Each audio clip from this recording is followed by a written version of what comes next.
So today I must ask, when you walk into a room, do you know how others will perceive you? Or better yet, when you're not in the room, how do you think other people speak about you? We hope others say good things about us, that we're confident or trustworthy or competent people, but that's not always the case. This is why it is important to build ourselves an executive presence.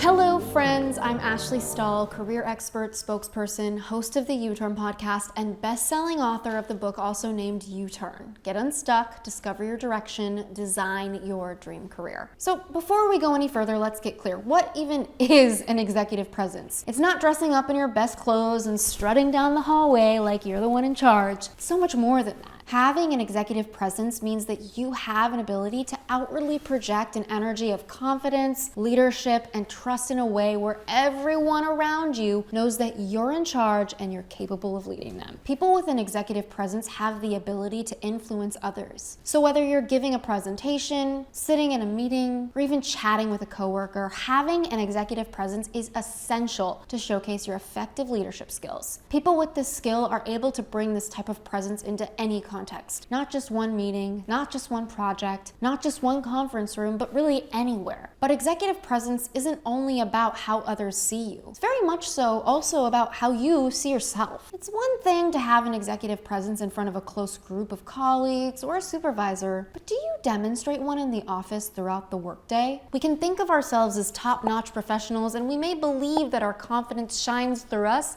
but without being intentional about our energy and our presence, others might not see you in your power.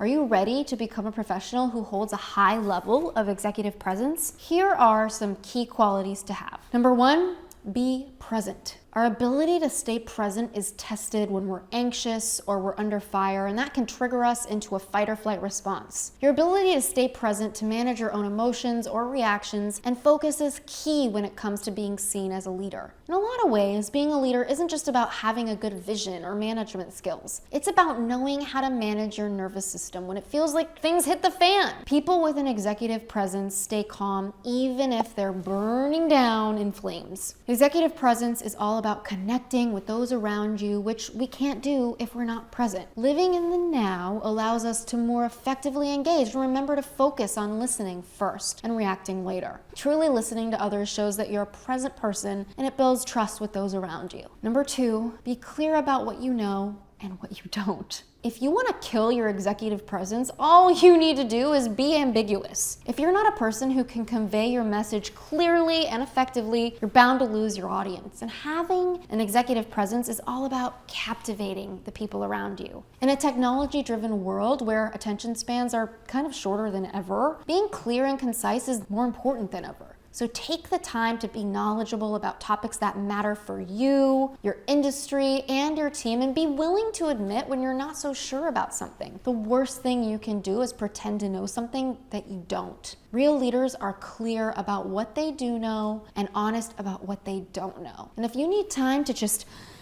gather yourself and reflect on an answer to a question, know that you can take time to prepare by taking pauses before you speak. Remember, it's okay to think about what you're saying. That's what leaders do.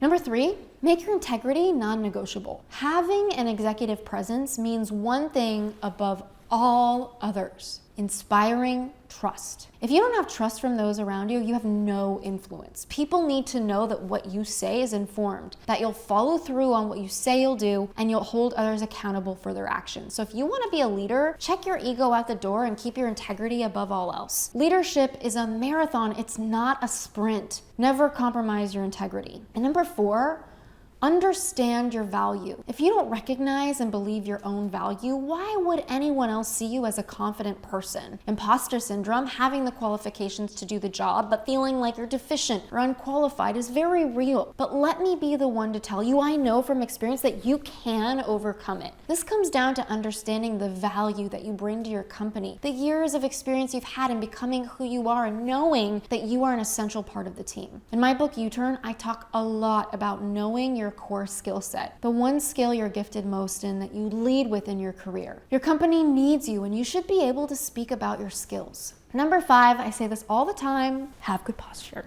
When you walk into a meeting, are you paying attention to your body? I mean, it's pretty clear that the person who's walking tall and proud is going to be looked at as more confident of a person than the one walking in hunched over and small. That's just science, and there's data to prove it. Low power posers make their bodies small by hunching over and folding in. High power posers look much different. I even went online and bought a little contraption to pinch my shoulders together when I'm delivering a keynote speech, making sure my posture is correct. Number 6, this one's so important, is to create emotional safety. Part of having an executive presence is about feeling emotionally safe to other people, meaning they feel comfortable sharing authentically where they're at with you. And you create that by seeing the good in others, never talking smack, rarely complaining, and just having a can-do attitude. Real leaders know how to check their ego at the door, and in that, they create executive presence. Now you're ready to walk into your workplace and impress everyone with your new executive presence. And remember, practice makes perfect.